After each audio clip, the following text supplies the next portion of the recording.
Hello and welcome. You are listening to an Estonian show of 100 Estonian vets. This is usually a podcast in local language, but as we do have a guest from Sweden today, we are having this conversation in English. And I'm your host, Julia Abram.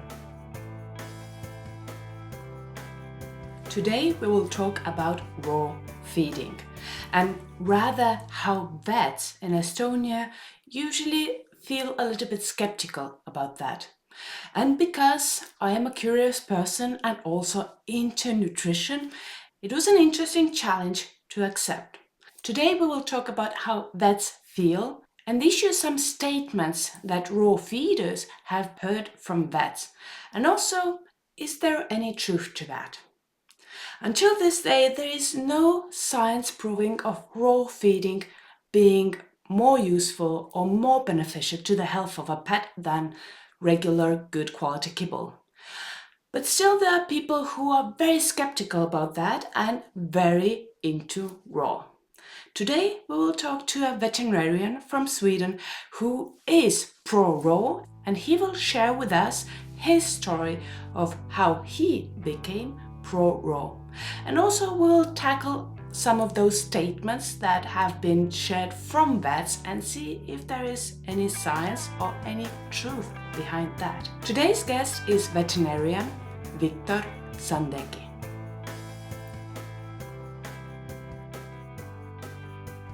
Wiktor, if we would go through your CV, what would be the biggest topics in your life? Because I know that you are a veterinarian in Sweden.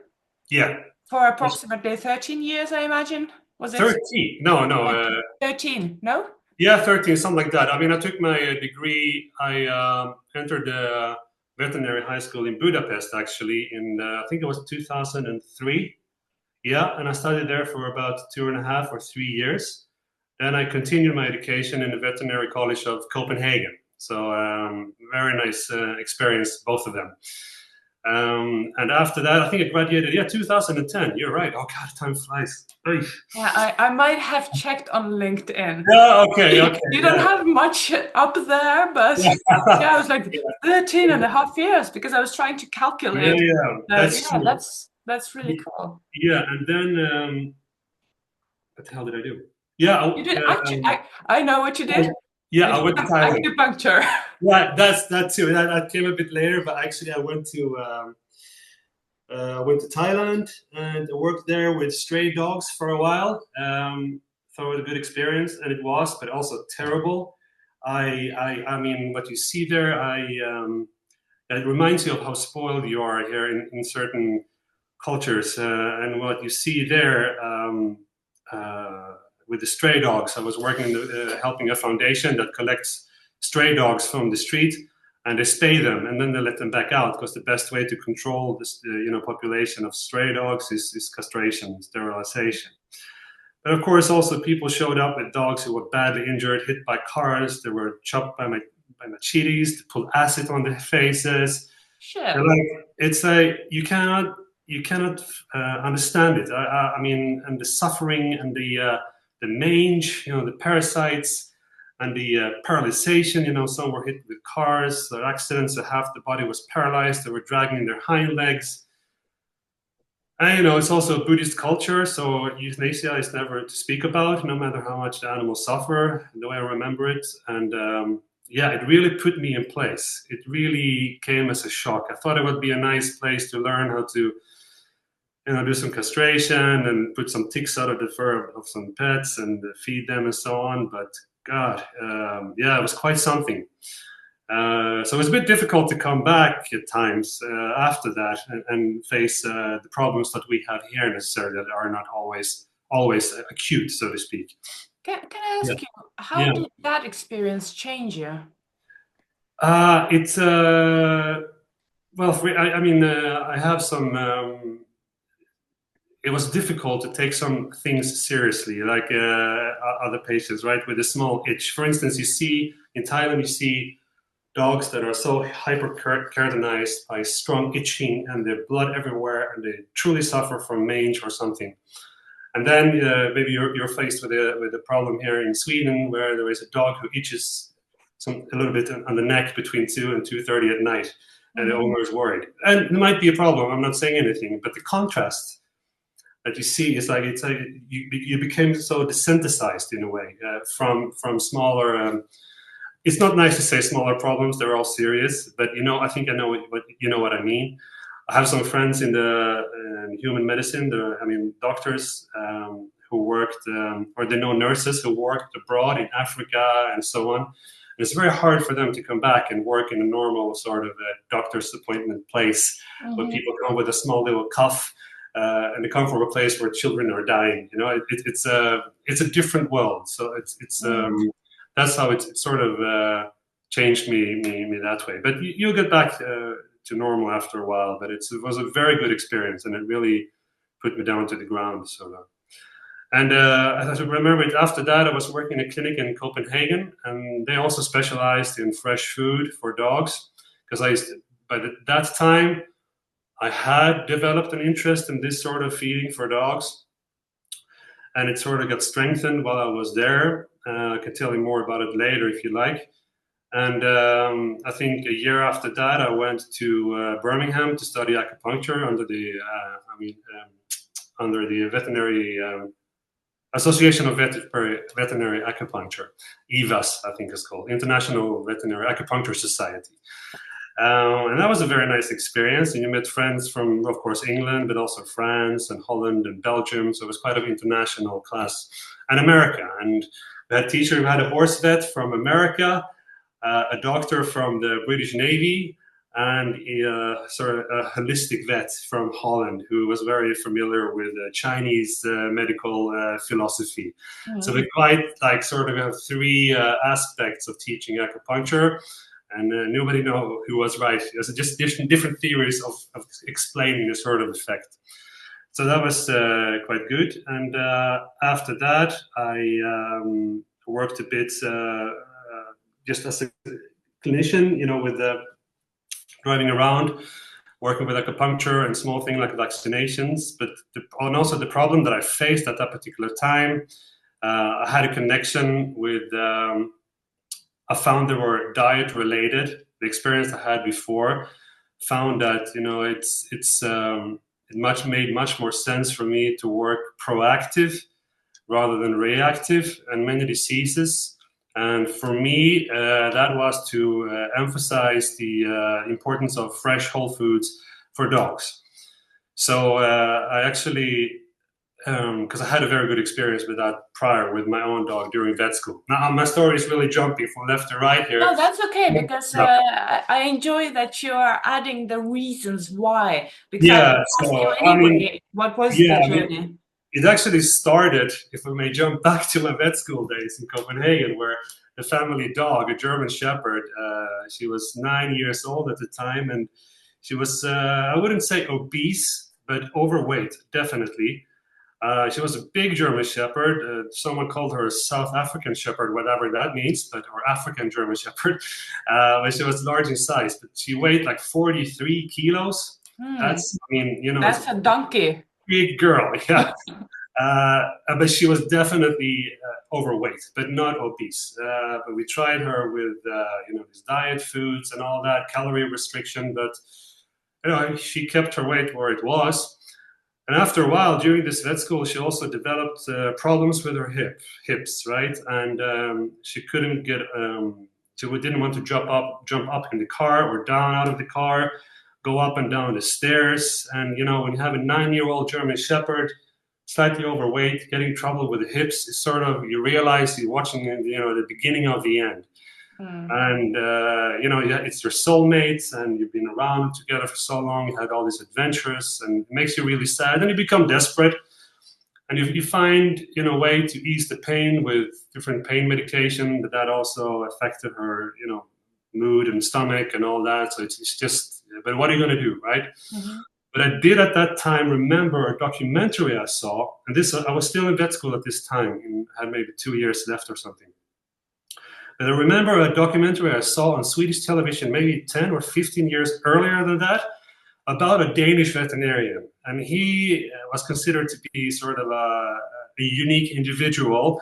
He was quite old, 50, 60 maybe, and he had his own clinic at home. And he was very careful with the patients that came to him. He never lifted them up on a table. He always himself went down to the ground to say hello and examine them on floor level. He took them for a walk in a nearby park to get to know them before he examined them. And he also treated a lot of them because the patients who came there usually suffered from a chronic disease, whether it was related to the gastrointestinal tract or allergies or something else. The owners that came there were quite desperate in one way or another. Mm-hmm. And he sort of said, yeah, you need real food. So he gave them, tripe, cow stomach from the stomach, and I think some boiled carrots and maybe some herbs. That was like a big part of his treatment regime for those sort of infections. And I remember the owners got ecstatic for after a few weeks. A lot of them really got back to good health after being suffering from chronic illnesses for a very long time. And he said, well, you cannot expect a dog on food that isn't optimal or fast food to be healthy for very long. Same with humans. So being desperate, I said, okay, what the hell? I'll give it a try. I talked to some of my students about this documentary, and they said, yeah, try fresh food, I said, what? Yeah, these little burgers, pate burgers or something. Give that to your dog, and I'll do anything. So I gave it to her, and I didn't think very much about the calories. I just followed the instructions more or less, which is roughly 2% of her body weight. It varies with the individual. But within 3 months, she lost 30% of her body weight. So she went from 43 to 33 in a 3 months period without calorie restriction. Because you went from feeding mostly carbohydrates to focusing on protein and fats, which is what meat usually is. So you have a very low, blood sugar level, and you don't push the pancreas to produce as much insulin, which is, of course, makes it hard to burn fat. So that was good. And she became like a puppy again. She ran up and down the stairs, in and out of the car, and her color, her coat became that of an African lion. I was just, shocked, and my parents as well. And we got another 5 years together with great adventures in the forest and so on. And it was hard to let that go.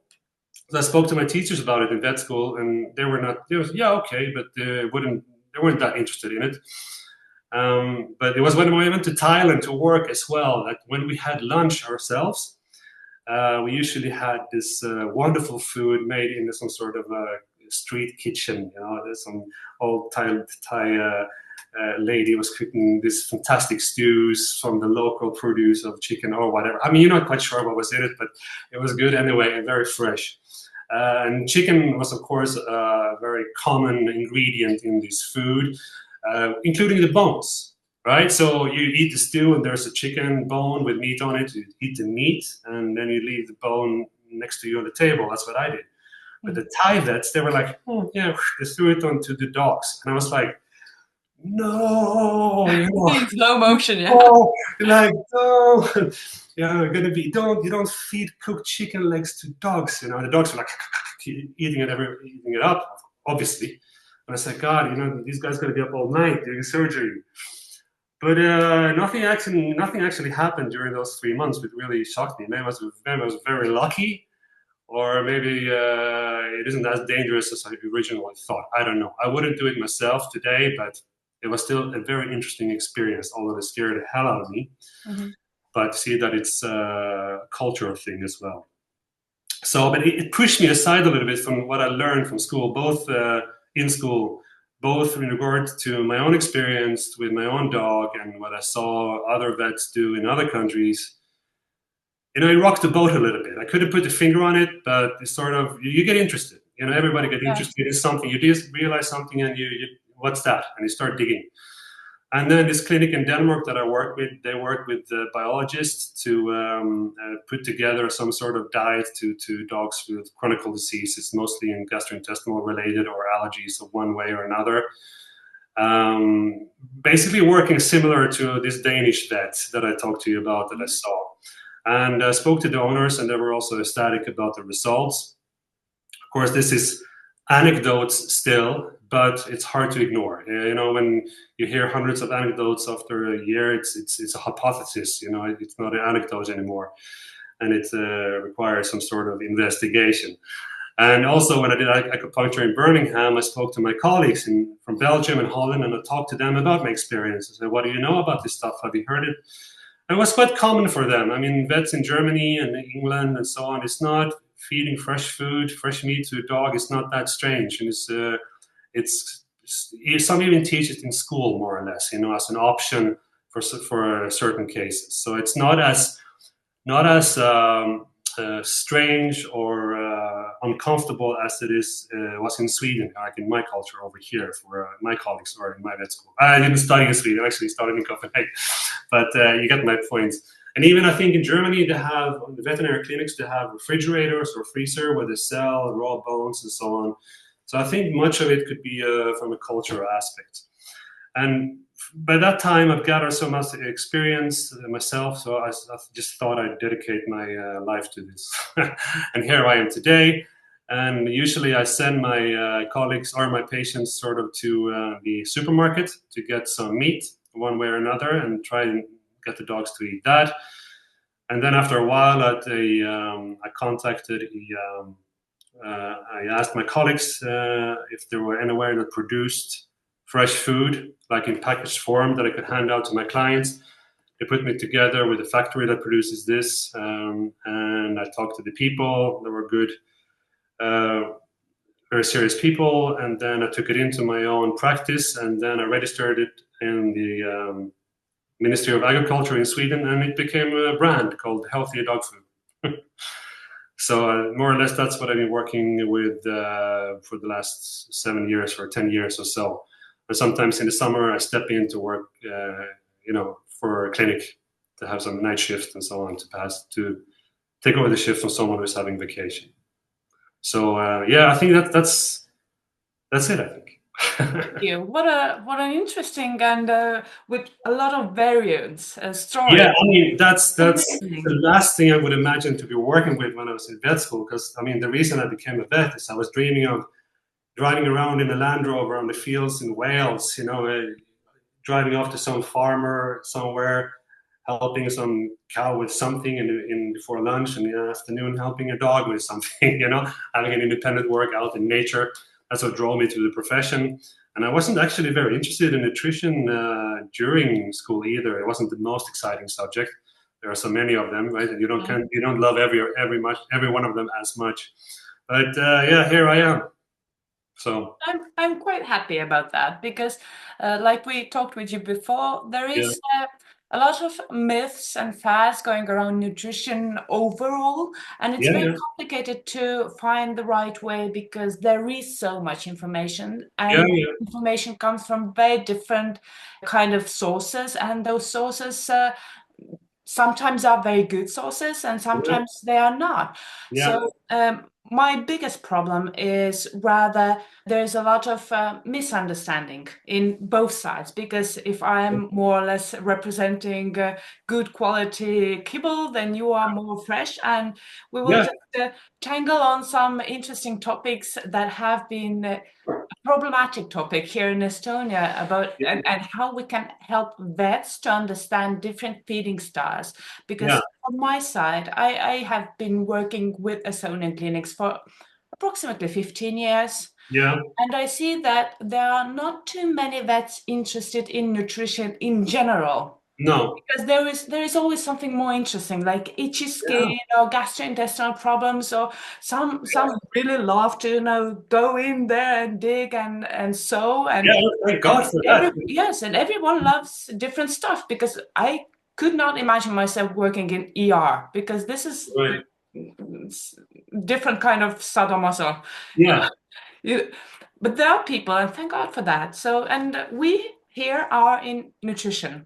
Yeah. But as veterinarians working in practice, we can't really go over nutrition or just skip the step. No. Because it is the basic for all living, and it would be really good if vets would know more or be more interested in how nutrition can help their patients to heal better and maybe not even get sick in the beginning. Yeah.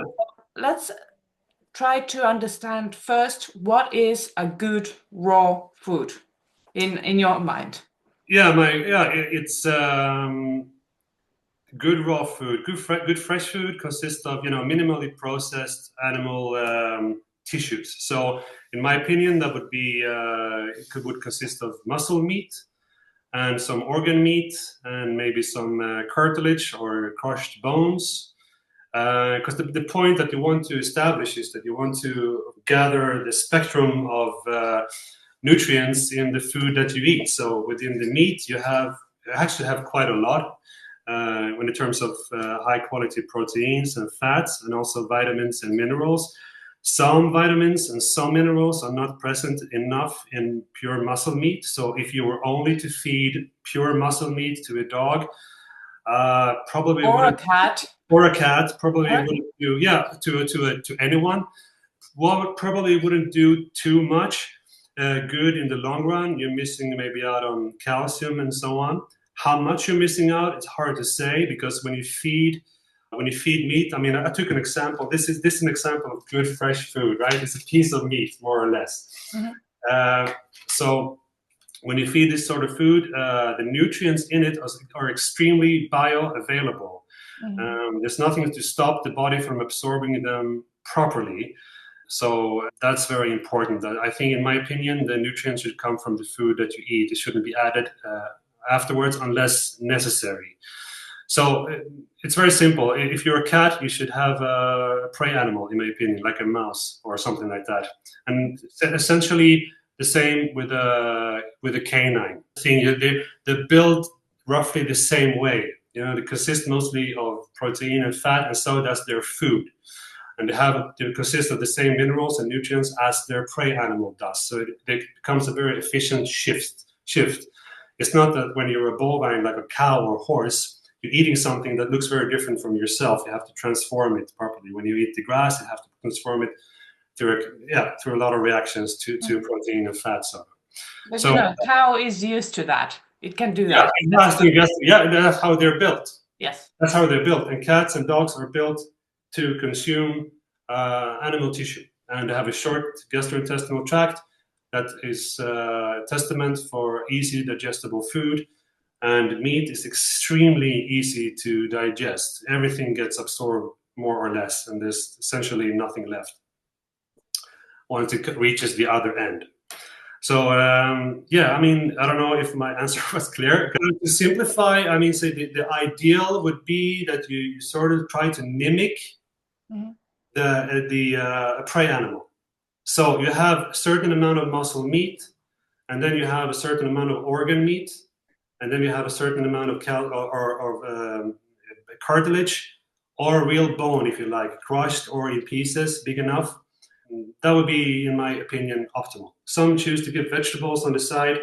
I don't see any harm in that. I don't know if they're doing any good or not, but I don't see that they do any harm. My dog were crazy about carrots. She got obsessed with them, and I gave her a lot of them. But they came out on the other end more or less untouched. So I don't see that she derived a lot of nutrition from that part. Do I understand correctly? Pure muscle meat, only pure muscle meat is not the way to go? Only pure muscle meat? No. I mean, funny, there is... Because there is yes. a lot of people I wouldn't do that. This is the only way, and I've seen kittens who have been raised, or not raised, like they get really messed up if they are eating only chicken breast from 2 months on. Yeah. And this is not the correct way to do raw. No, my way is that you have to incorporate other tissues because of their content of nutrients. Like some fat soluble vitamins and some minerals are not very present in muscle meat, depending on which animal, of course, depending on how much what time, what time of year. So I know now after 7 or 10 years that I had no clue, right? So I really try to stay away from messing with Mother Nature as much as possible. But it's the same. It's not that different from feeding yourself, if you think about it. If you feed your kids, you're very concerned. You want them to have maybe a different range, a varied food, right? You have some meat and some that and some that, not only meat, not only apples. And not apples are healthy maybe, but you don't give them Not only apples. Yes. carrots are healthy, but you don't give them only carrots, right? But it's still better, in my opinion, than this ultra-processed sugar-based food. Because even though you look at the box of cereals, like morning for your breakfast, and that contains a lot of meal from corn or wheat or whatever, and some fat and some protein powder and some vitamin pills, yeah, theoretically it has all you need, right? So nutrient-wise, yeah, it looks very good. A lot of carbohydrates, maybe that's not so good, and the wrong carbohydrates, in my opinion. But it doesn't, provide good health in long term, because there's a lot of issues with the way that you produce this sort of food, and also the ingredients and the effect that they have on your body long term. So when you feed fresh, like apple or unprocessed meat, you take a slice of meat, you throw it to the dog. Like we've been feeding dogs for, I don't know, 30,000 years. I don't know when domestication started. Some say 30,000 years ago. 35. Some say 10,000 years, because the Cultural Revolution, there were some dogs that developed a gene that can digest starch. But we've been feeding dogs this way for a very long time with pretty good results. I mean, technically, if you want to go real, if you want to go hardcore in the subject, if you don't want to deviate from Mother Nature, you should throw maybe a whole rabbit to a dog, and everything will be in there, nutrient-wise. But I don't think many people want to do that. But if you would, the dog would work with his teeth, the dog would work with his paw. It would affect a lot of aspects of his body that are lost when you feed them sort of ultra-processed food or kibble that is, or fresh food that is too chopped up, right? You want also the dog to use its teeth, to use its muscles. When you chew, it affects your mind as well. So there's a lot of aspects. There's like a whole perspective, and the closer you can come to Mother Nature, it's likely that you have better results long term. So, But there's also really good results long term with good, balanced, high quality kibble as well. So, do you feel like this is also an option for dogs and cats? No, I don't, because I think it's a contradiction in term, and I don't mean to be rude or anything. It's just my opinion, and I base that opinion on, I don't know what good quality means, because even if you source material, let's say corn meal, that is free of mold, like mycotoxins or sort of that sometimes is a problem, is free from everything that is infectious, let's say it's pure, it's good quality corn meal. And then you might have good quality, I don't know, whey protein, or what kind of protein that you use to put in, or amino acids. There might be pure amino acids that you put in to compensate for the lack, because corn protein is not very good in itself. It's not enough. You need to add Amino acids to make it, because it's not a complete protein, unlike meat, right? And then you need to add some sort of fat. And even if that fat is good quality, you're still going to have to make it into a dough. And if I'm not mistaken, this dough goes through a lot of high temperature and also high pressure. And when you produce food containing sugar like that, you will create chemical formations where the glucose in the food will attach itself to proteins in the food, and you will form a complex called advanced glycation end products. So this sort of food has that sort of formation in it, and when you consume that, or when you consume high amounts of sugar, which you do when you consume kibble, your body would also produce that sort of chemical reaction called, advanced glycation end products. So you have exogen H product, advanced glycation end products, and endogen advanced glycation end products. So you have this so-called dysfunctional protein that you consume and form. And when you form this protein in your body or consume it, it will accumulate in your tissues. And when this accumulates in your tissues, it will create an inflammation. And that inflammation will make itself heard in different sort of kind of diseases, like, Achilles tendon rupture, cataract, autoimmune disease, chronic kidney disease, chronic lung disease, aging, polycystic ovary syndrome, everything that we more or less suffer from today. And you have articles, maybe tens of thousands of articles of this sort of problem on every medical database. So that is one reason I find that no, it cannot be suitable to consume ultra-processed food that is based with sugar, right? It's not a good idea, according to everything we know so far. Nothing speaks for it.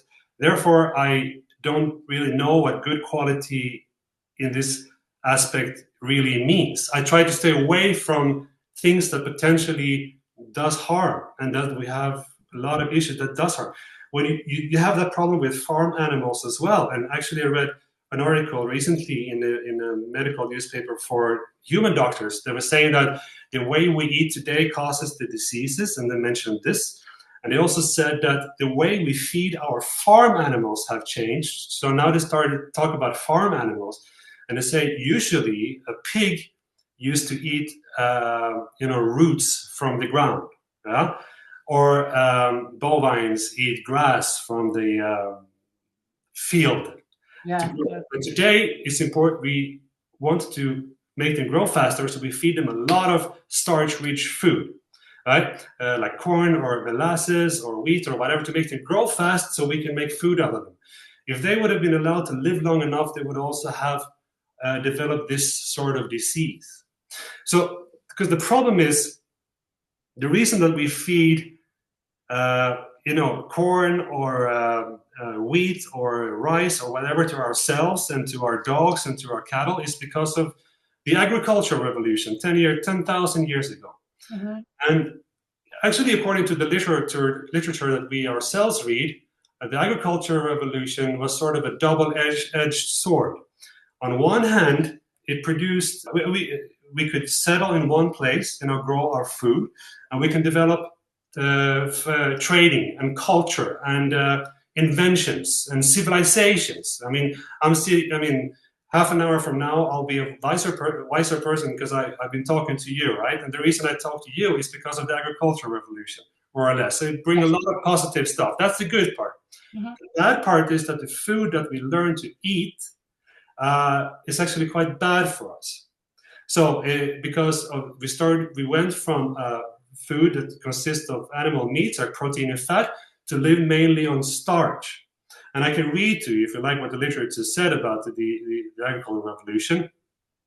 Do you want to, or shall we skip it? Because I will take too much time. Skip that, because there is a lot of topics we want to go through. Yeah, so we can skip that, but that's the point. So I think feeding ultra-processed food with high sugar is always a bad idea, in my opinion, no matter what. And also, there's a lack of, in my opinion, there's a lack of science behind kibble. Because usually correct me if I'm wrong, but I think that the term complete and balanced means that you can be certain that the dog has everything it needs for a certain life stage. And then I ask myself, how do you know that? Well, usually there are rules that you have to follow, like the American Association of Feed Control, or maybe FEDIAF, which in turn reaches NRC.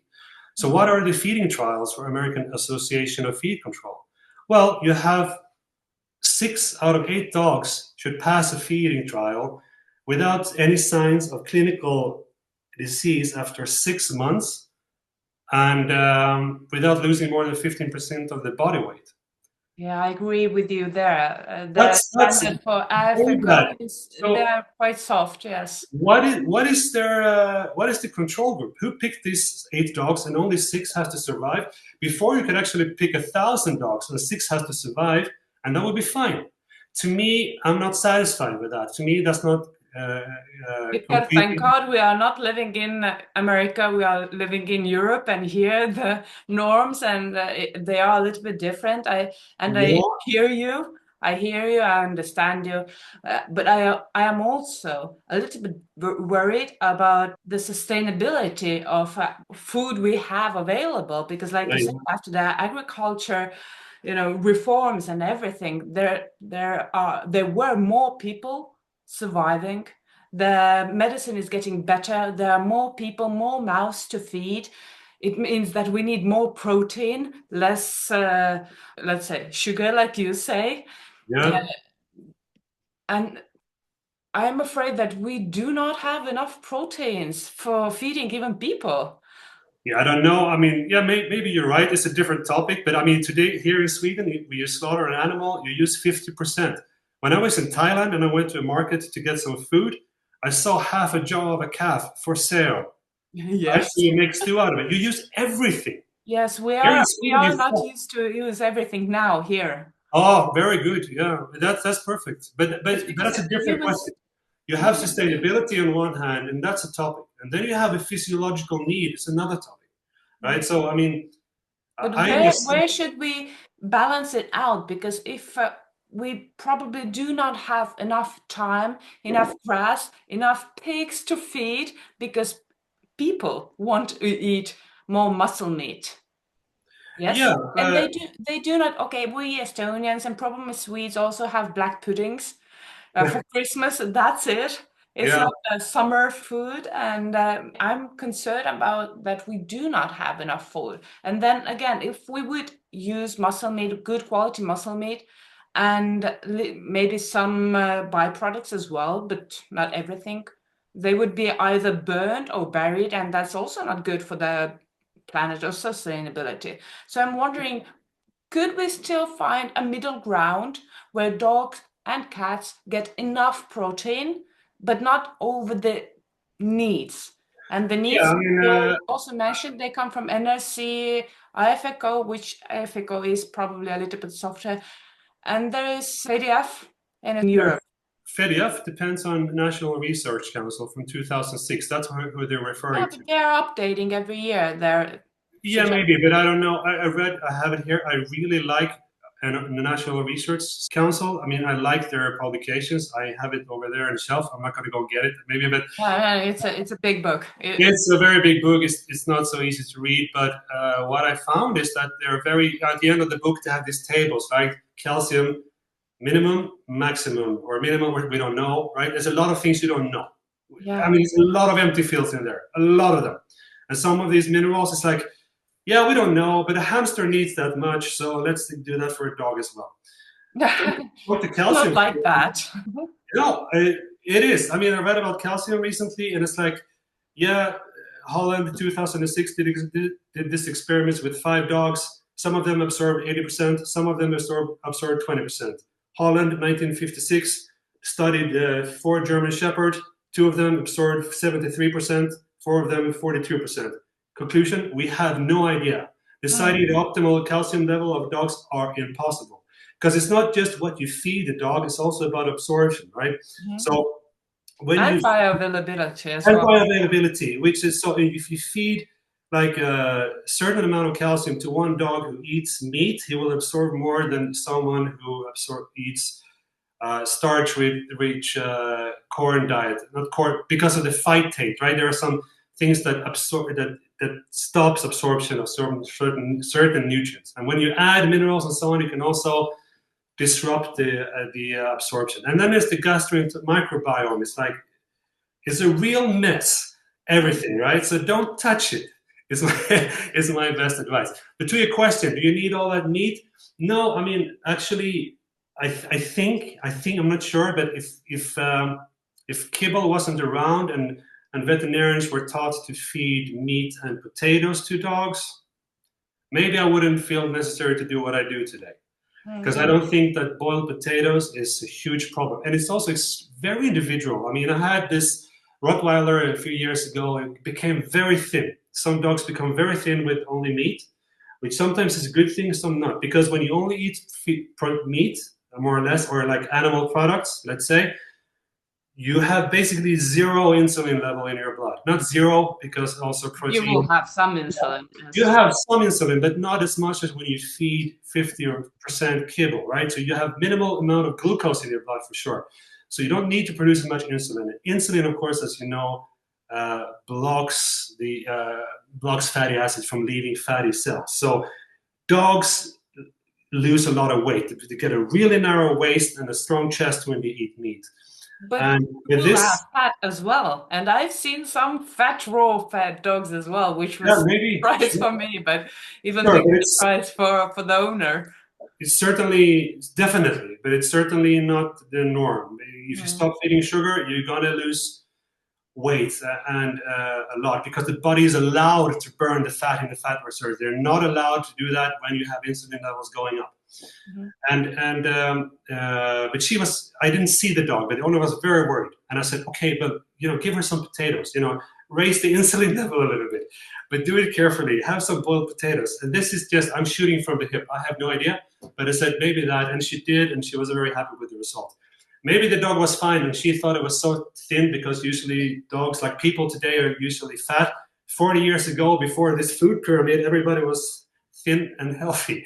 And now, Maybe that dog, maybe that, I have a theory now. Maybe yeah, that dog was that one that actually knows how to metabolize. yeah, yeah. I mean, metabolize. The problem is, You can't really, in my opinion, you can't really compare a husky or a German Shepherd with a small yap yap, like I have one, like the yeah, Chinese yeah, powder puff. Those dogs, they are overbred mostly, anyways, and I imagine the insides also are different than they should be, or yeah, are in maybe. more rural breeds. Yeah, but it's still better to. Yeah, but even if you're changed, and I don't think it has that much, it's still better to feed minimally processed fresh food. All the science that we have in human nutrition say that. So why would you feed ultra processed sugar-based food even to an individual with a different gastrointestinal tract? Why not keep? Why not do it healthy, like we are told to do? If you go to the doctor, and even if he or she is not interested in nutrition, he's probably going to say, try to eat healthy. What do you mean? Yeah, I don't know, fish, nuts, vegetable, fruit. Yeah. But what about cocoa pods? No, it's. But what if I put vitamins in my cocoa pods? No, that's not how it works. It's very bad. How do you know that? Yeah, we made studies. What kind of studies? Epidemiological studies. How long did it go? Very long, very many years. How many people participated? Thousands. All right, and there's a lot of cofactors, but it's still, all we know is that don't eat that sort of food. Well, not all carbohydrates are like all carbohydrates are sugars, but not all carbohydrates are bad, because some are actually quite useful to raw-feeded dog as well, if we are talking about fiber, in my opinion at least. But because we are here on a time limit, and we have a lot of questions that have been forwarded to us. We had like I think 10 of them, but Right. let's try to. Sure, I'll try to be short. I'll try to be. Yes, so those questions came to me through our mutual friend Katrin, and she said that this is the information that raw fed owners get from the vets, and this is confusing. So let's try to talk about those topics. And so vets recommend to cook raw food mixtures, including those containing bones. Why is this a problem? No, I mean, I think if you cook raw food with bones, theoretically, I mean, you do change the chemical, you do change the histology. Now, how do you change the conformation of the bone, and that if could be that if you a dog chew on that a cooked bone, it will splinter in a way that it will not when it's raw, and that may cause some problem. And Like I again, we said, do have to understand what kind of raw food is given to the dog. Is it with the bone meal, or is it with actually, yeah, I boning? think, I mean, there are many brands. I don't necessarily think brands is the way to go. I think it's better if people could be educated and go and get it fresh, maybe. But generally, there are different ways. Some add powders, some add crushed bones, some add eggshell. So, but if I mean, I don't think they're whole bones Probably not. I think in a they package. feed bone meal here. Yeah, then I don't see a problem. The problem is, of course, if you cook something too much, you also destroy some nutrients. And if you're a cat, you might affect the content of taurine, right? Because there's a lot of taurine in meat, but if you cook it, it might disappear. Mhm. So there's also there's a risk that you destroy nutrients that we are not quite sure how they work properly, and that might affect dogs negatively. However, some dogs I know do better with slightly cooked food than raw.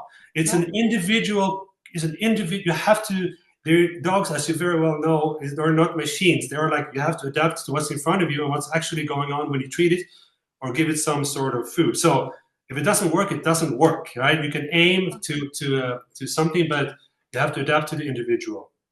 But yeah, I think that a lot of vets are afraid to give raw food, and then because of the contamination risk, which I don't think exists, I mean, kibble is also problems with contamination, but they don't suggest that you cook your kibble, which I think that they should. I would think that problem is rather the probability of contamination is bigger in raw food than in cooked food. And this is actually logical because most of the pathogens die when you heat the food up to 72%. And this is why people usually heat their food as well, just to, Yeah. and I don't think that's true. Salmonella go like best friends together. Yeah, I don't think that's necessarily true, because in order to make such a statement, you have to figure out how many recalls has been made and how many were dry food and how many were raw food, and you sort of have to get that to the how much of the market each of them have. So what is the probability of a certain food having that pathogen? The second thing is that you store fresh food in a freezer or in a fridge, right? You keep it down, even if it's contained with, for instance, salmonella. You keep the level down. Kibble, when it's, they die when you process it, but then it becomes contaminated again in the factory or something, right? There's a lot of, I mean, kibble get recalled because of salmonella and many other reasons. Yeah, like I think the natural, everything does. Apples, everything does, right? I really like your comment on it depends on how much of pets eat raw and how much of pets eat kibble. Yeah, you can what is the so you cannot say that it's a higher probability that raw food is contaminated unless you have that statistic and can prove it, right? Yes, you have to take those two into You definitely do, yeah. And you cannot go weight. You have to go with daily rations, because 1 kilo of fresh food is a lot more. A lot less calories than 1 kilo of kibble, right? Because it's 70% water, right? So that's why. And so if you want to cook raw food, you should also be wanting to cook kibble, and you should not eat sushi. You should not eat carpaccio. You should not eat tartare, and you shouldn't have spaghetti carbonara with a raw egg. Again, if you eat and you have that salmonella, like on that, sure. it's bad. Yeah, it's really bad. I think you don't think about the fact that you do eat sushi, you do eat carpaccio, and you do eat this sort of meat without being as afraid. But you have been, the industry have developed some sort of fear in veterinarians that fresh food for dogs is dangerous and bad. But fruit and vegetables kill people every year due to contamination of bacteria. But we still insist. Doctors I'm wondering if I can find any statistics. Oh, you should. Like produce. Just search food poisoning in Europe or America. You have cucumbers coming up. You have green spinach, but that's supposed to be. And tangerines at Christmas. Yeah, whatever. But they are usually because of bad washing. We live in a dangerous world. What can I say? Yeah, we are. Okay, so you kill your dog by feeding raw. No, my opinion is you save your dog by feeding fresh. I would say it depends on the luck of the dog, because if the bones get stuck, or it will die. If the dog is overfed on kibble, it might also die, or like there's on both sides the dog. Yeah, so you kill your dog by feeding it. All right, so. Yes, it sure. It unfortunately happens, but it like in my experience, there is a lot of dogs who had a lot of help on raw, and there are a lot of dogs and cats who have been really happy and healthy on kibble as well. Yeah. So I would say that question is like depends on the situation. Yeah. And the luck.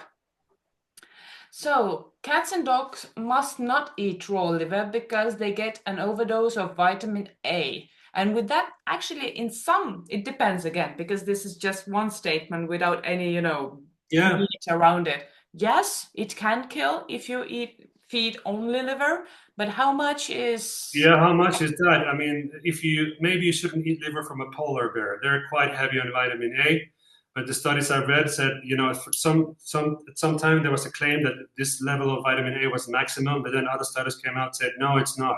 You can eat much more.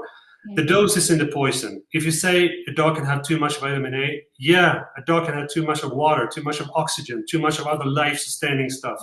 So obviously, if you say too much in front of something, can a dog have too much of this? Yeah, because you just said too much. Too much is too much. But how much is too much?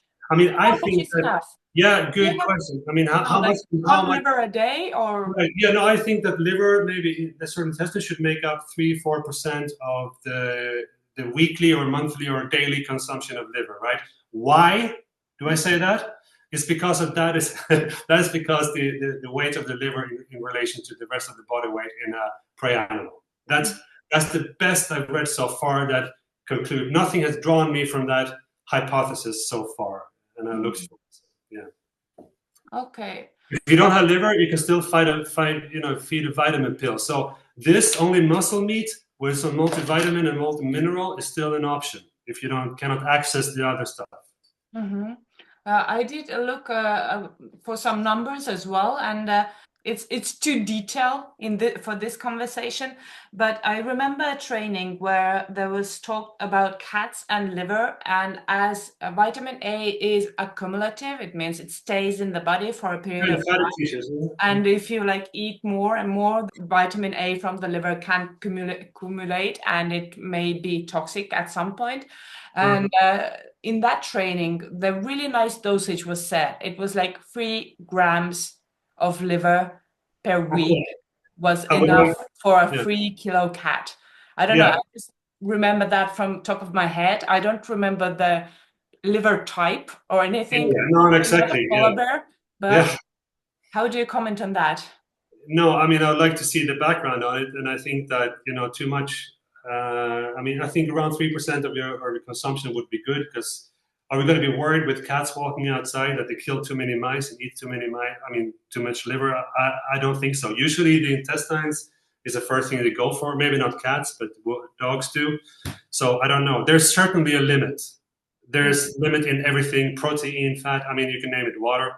But so far, I haven't been impressed with what I've seen as a reason. So, but definitely fatty soluble vitamins. There are limits, yeah, and it depends on where it comes from and in which form. So I need to see sort of what they mean by that. That's before I comment. Yeah. Again, like this is just the Yeah. statement we I have, think and don't all. Yeah. it's Don't like all. just about not enough information. And I think Yeah. Yeah. with everything, you Yeah. can go with the statement, and that's it. Like if Yeah. you Yeah. No, look it's. into it, you have to have the meat around that bone, Yeah. or Definitely. maybe Yeah. Yeah. even a little bit skin and hair with that. Yes. Exactly. Yeah. Yeah, okay, so there are not enough vitamins in raw food. How do you comment? Or how do you prove Well, opposite? yeah, you can go to any database and find out the nutritional content of certain animal tissue, like the USDA. They have, for instance, beef meat, right, from certain parts of the body or in general, and you can see how much vitamins, how much many acids, which fatty acids are in it, because they made an analysis, right? They took 27 or 32 or so many samples from different animals, and they made a sort of average to it, and And that's it is different in different countries, and I think they have yeah, those databases in every country. In Estonia, it's called nutridata.ee. You can yeah, look it up. yeah, And they actually have per product. yeah. Unfortunately, Okay, there yeah, is not a cut down because it is meant for people's food. yeah. And I would say the information is quite good there, but how do you know how much is enough of vitamins and minerals, and where do you get that information Yeah, from? the best part is to make sure that it's in the same construction as a prey animal. Again, that much, you probably need about 80% meat. Tripe, on the other hand, I love tripe. If you look at the nutritional content of tripe, even feeding tripe enough, only tripe will almost fit the standards of the National Research Council for every nutrient. I don't think that's a good idea necessarily. I cannot answer why, but it's And how much will that cost? yeah, I have it. Yeah, I mean, tripe's not like that expensive, but if you can find it, and in these cultures you cannot find it. You have some sort of, usually it's bleached, and you can find it, but it's very very nutritious. We should eat it. We should not throw it away. So to know, I mean, for yourself, for your kids, for instance, what do you think? I mean, are you sure that the unprocessed food that you give them is enough with vitamins and minerals? Yeah, they want to make sure that they get enough vitamins and minerals and amino acids and fatty acids is to feed them natural, unprocessed food that contains those vitamins and minerals and fatty acids and protein in a way that the body can easily absorb and utilize. That's how you know. Mm. And nothing contradicts this in any literature. or any epidemiological studies that are done ever. Why should you trust a big company that says, this is how much vitamins your dog need, because 6 dogs out of 8 survived on that for 6 months, and I'll make a lot of money from you believing in me? How is that automatically something to be trusted without strong verification through careful study? Aha. Yeah. No, I mean, I would say that there is a lot of oh, yeah? studies with big companies, because they cannot risk, having like 90% of their clients coming to them with a pitchfork and saying that. Well, I don't know. To be honest, when it comes to, for instance, big companies like Nestle and their infant formula, they market that in third world countries as superior to breast milk, and they had, mothers feed their children with this instead of breast milk, causing like deaths of 11 million children. So it's I don't know. And these guys, and if they own a lot of companies, pet food companies, to give support to the veterinary schools, university, even the British Medical Association had an article not so long ago about the illusion of evidence-based medicine, saying that big corporate companies, especially pharmacological companies and food companies, have such a big influence in what we're taught that we should be careful, in essence. But that's the point of science. You do science. Science is the only thing that can save us, but you need to, who's paying for it and how is it built, and what are the things. I do agree. You have to look into the science and see how it's done. And usually, if it is good quality science, if you've there is also the one who is supporting the science has nothing to say in that matter, and they do not see the results before everything is published.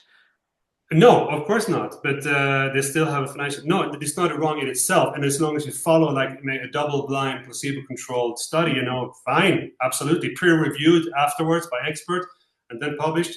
No problem with that. It's not. Someone has to pay for something. I mean, it costs money. Someone has to pay the scientist, right?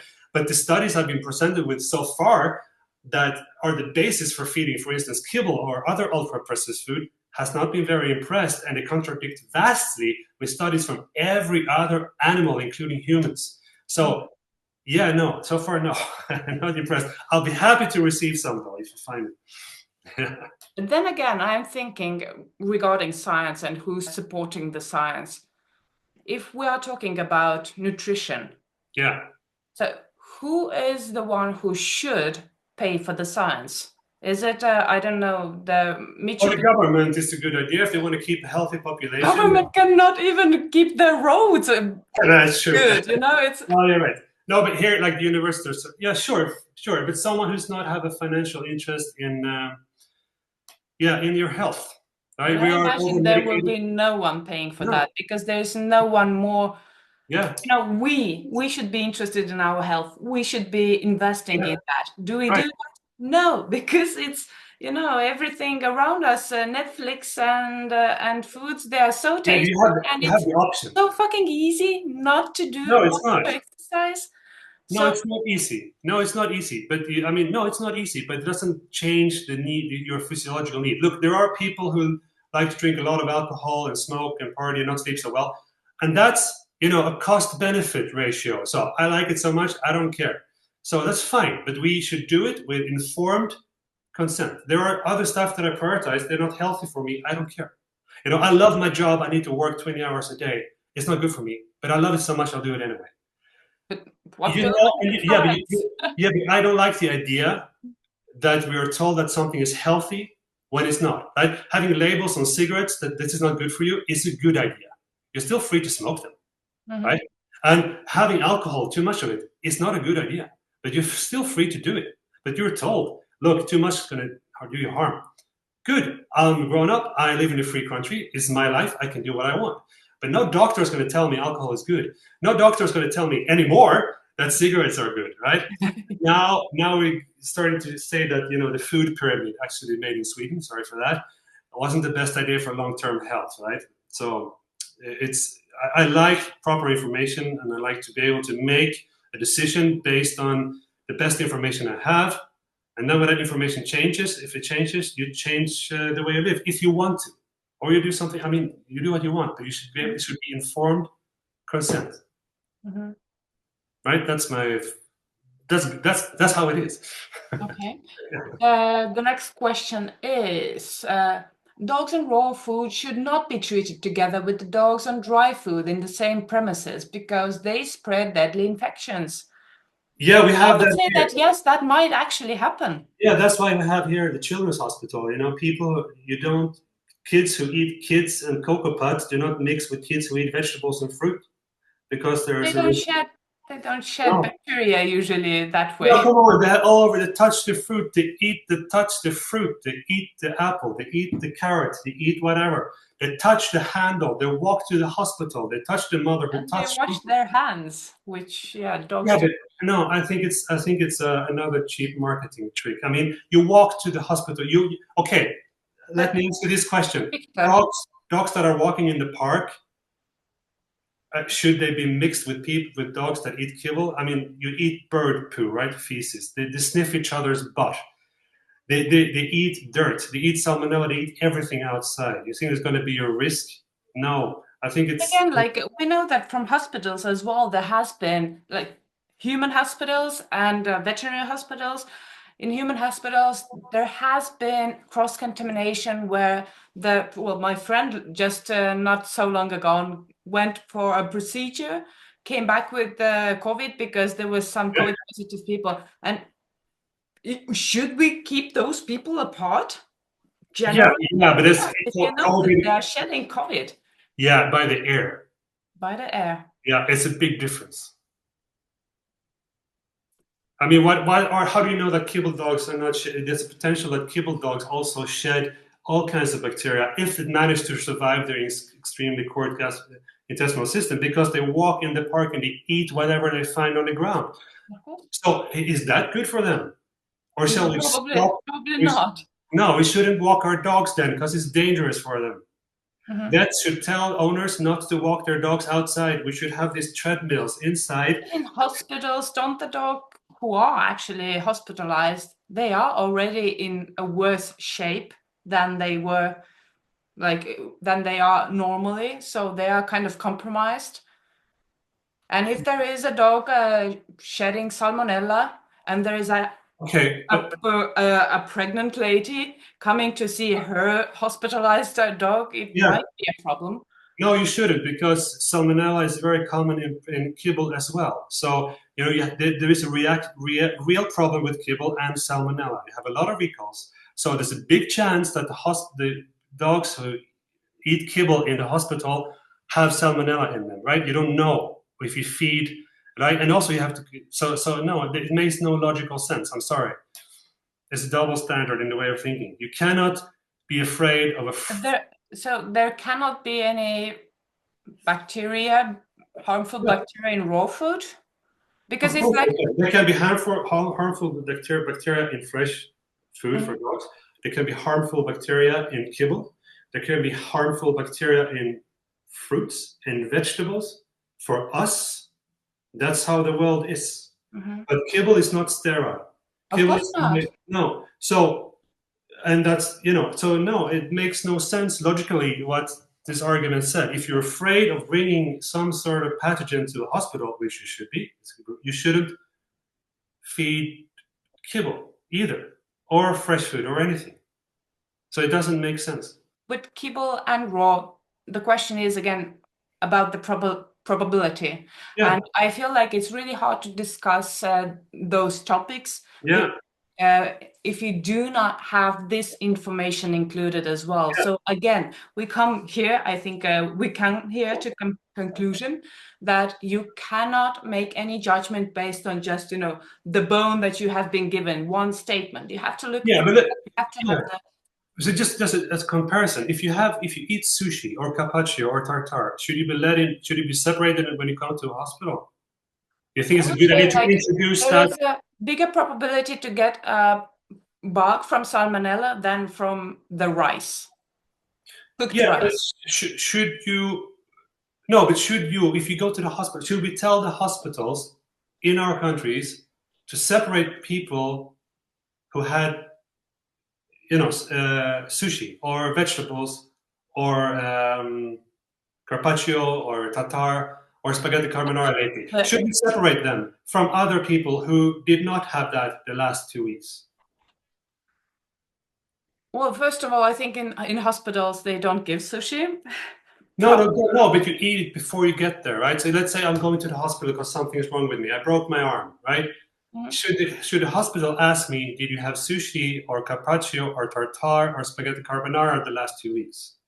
Not last 2 weeks probably, but Last week then. might be. It depends on the problem. If you come in with a stomach bug and vomiting, then maybe good. They're always good isolated. idea.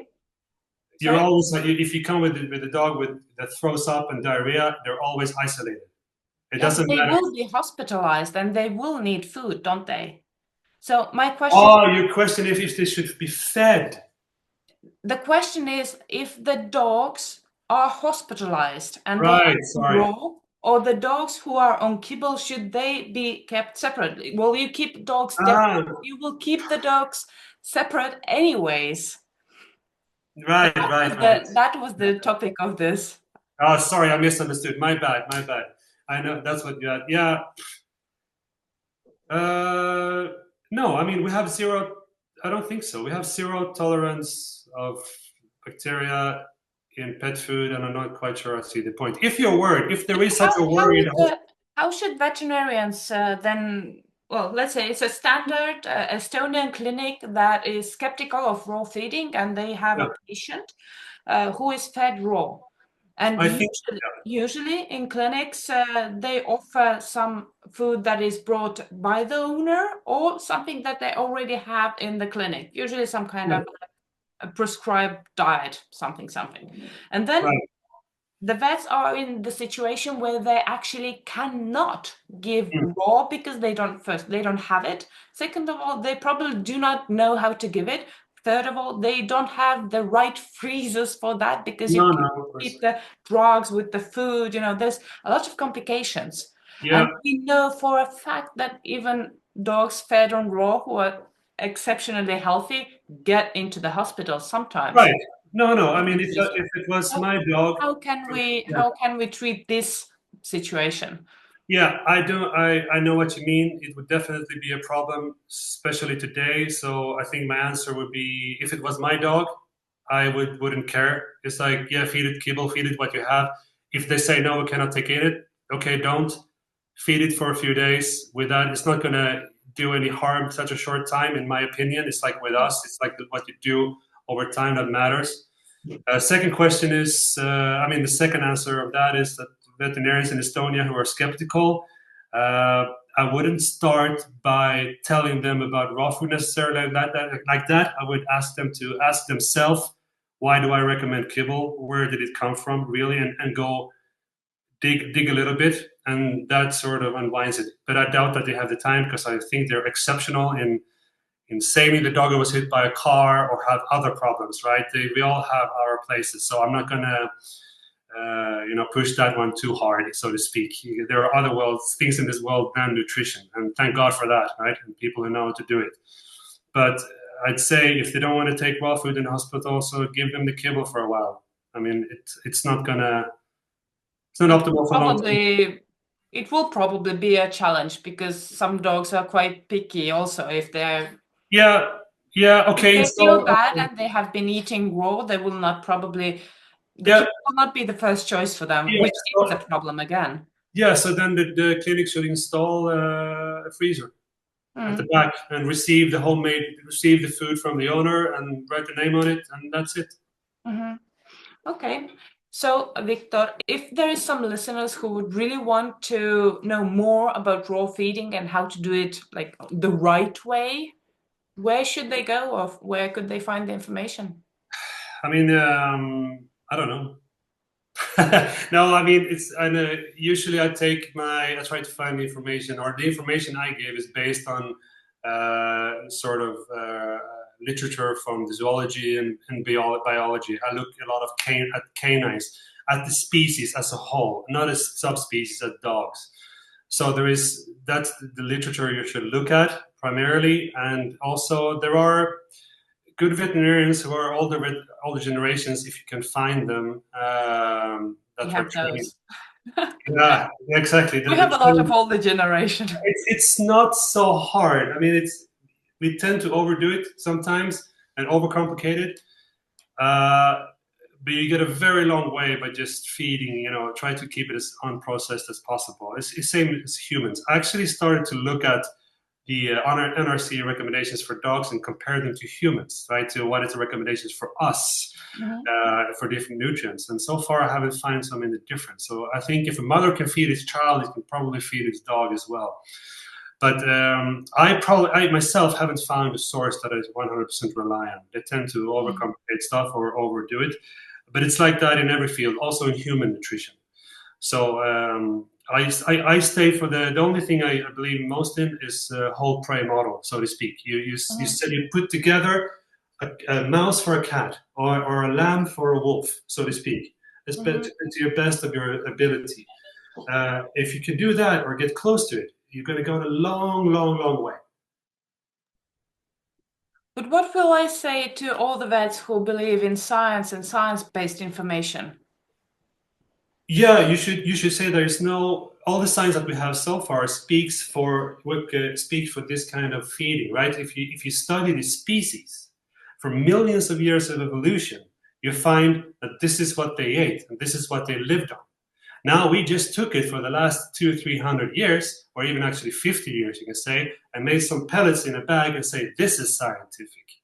So you really have to go through the science, and the science regarding exactly what they need is quite limited. We know that they eat about the same as their prey counterpart: some grass, some dirt, and that's likely to be. There's nothing nothing has been proven better, right? But if you start to feed what we feed on the clinics today, according to what we know on human studies, it's had a detrimental effect on long term. When you compare people who eat a lot of fresh food, I don't know if you heard about the World Health Organization's food classification system, NOVA, right? You have 4 different categories, 1, 2, 3, 4.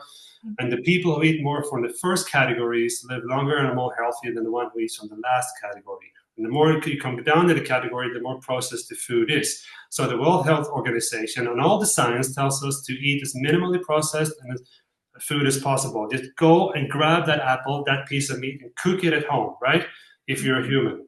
That's what's going to make you live long. If you eat ready-to-eat meals, like fast noodles or whatever, which is, in my opinion, what closest things to kibble, even if you put some vitamins in it, you're going to get a lot of diseases, and you're going to change your microbiome, and you've got a lot of problem. Nobody quite sure knows what the exact way is, but we know a lot what not to do.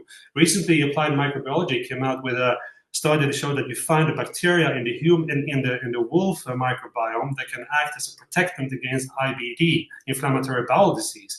So you try to extract that bacteria now and commercialize it and give it to dogs with IBD in order to treat them.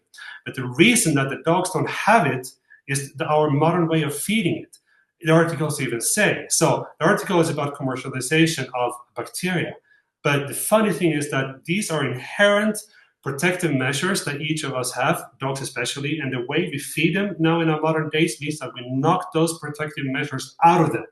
And they're only left in their wild counterparts. And now we have to go find dead wolves and extract their bacteria and put it into our dogs to save them because of the way we feed them.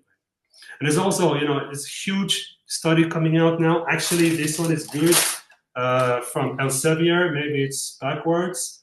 It's for humans. It's not for dogs.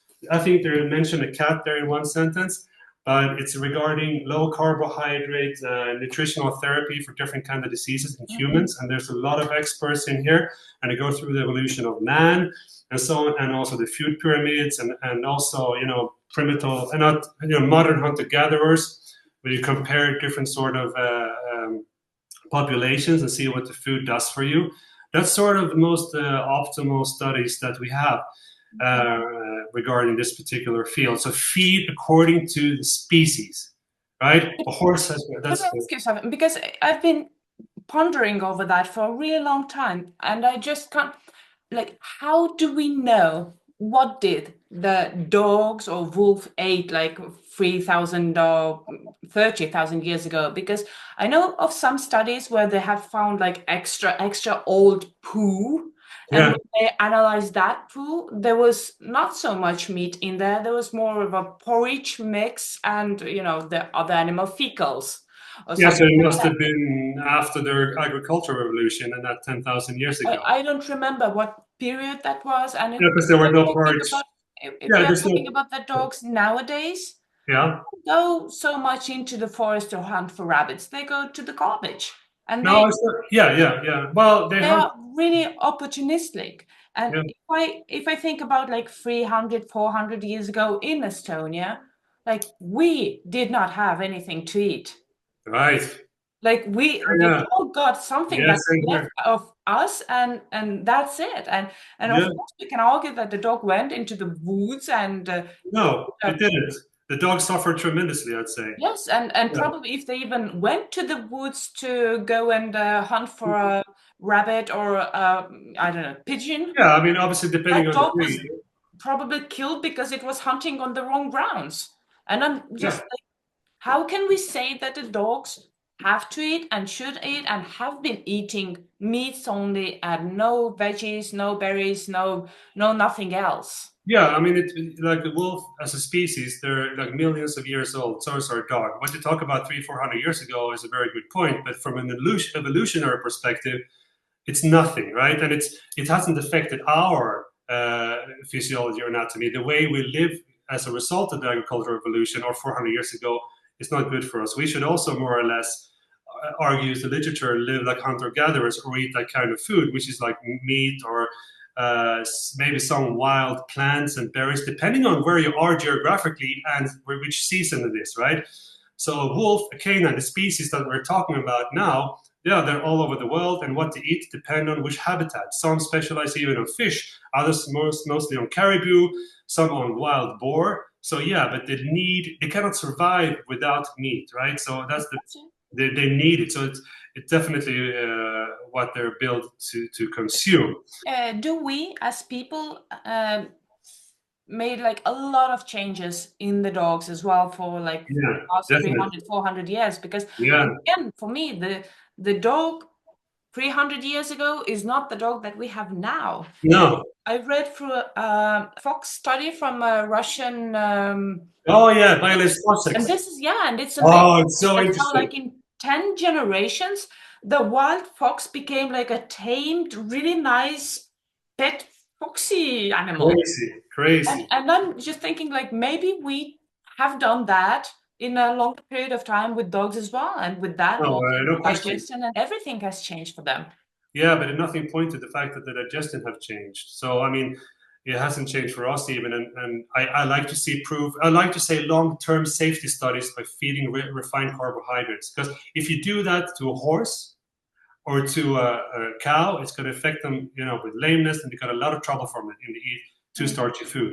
So it's hard for me to get convinced that with the hypothesis that a dog should eat refined carbohydrates like that or ultra processed food because someone just says so. I mean, there's no proof to say that it's safe when it's not good for us. And I mean, during the Victorian era, dogs used to eat, horse meat because horses fell over, all Yeah, there over. was So nothing else. they just cut a piece of meat out and give it to the dog, and they're supposed to be quite healthy. But I don't, I really don't see something that have changed that justify the feeding of modern pet food. Now, like you say, 100 years ago, yeah, dogs are better today, even on kibble, than they were maybe 100 years ago. They were starving. They were living with poor people who had nothing to give them, maybe some dry bread, maybe one bone. They were, starving on the streets. So, but if you're looking for optimal health, not just survivability, then I think looking at the species is a way better and much more scientific way. Mhm. Thank you, Victor. Yeah, I have a last question for you. yeah, I do have a tradition here in this show where the last vet or last guest asks the question for the next. But as you are not an Estonian vet yet, I don't know, yeah, you will be rather a bonus series for my listeners. And then I have a question for you. yeah. And the question is, who do you want to be when you grow up? Someone wise, I guess. I don't know. I have no idea. God. Who do I want to be when I grow up?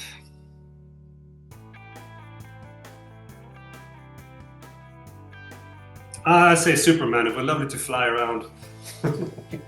Thank you for your answer and thank you for your time. It's been a blast. Yeah, thank you very much. It's been a really nice conversation. Really enjoyed it. Beliefs. An interesting thing, aren't they? And even more interesting is how we come to acquire them and how passionately we want to protect them. I do love to think outside of the box. This is why me, who is rather pro-kibble, was very open for this conversation. It was interesting to hear about Wiktor's story and why he became to be a veterinarian as he is today. But also I found some of his statements did not make too much of a sense to me. So, as we discussed with Wiktor, you do have to have some kind of information basis to make your decisions. So I shared some of the links in the show notes. Please do check them out. I also tagged the fox study we were talking about, and I do encourage you to read about it. One big thing that has really changed my life is an Instagram account of Thinking Powers. It is not sponsored, but I really love this person's account because it made me think about the biases and beliefs and where those beliefs come from. I do hope that you find time to check her out because it is so interesting. I have a small proposition to you. Try to be curious and do try to think about your own biases, no matter what kind of feeding style you prefer or believe in. Thank you and see you next time.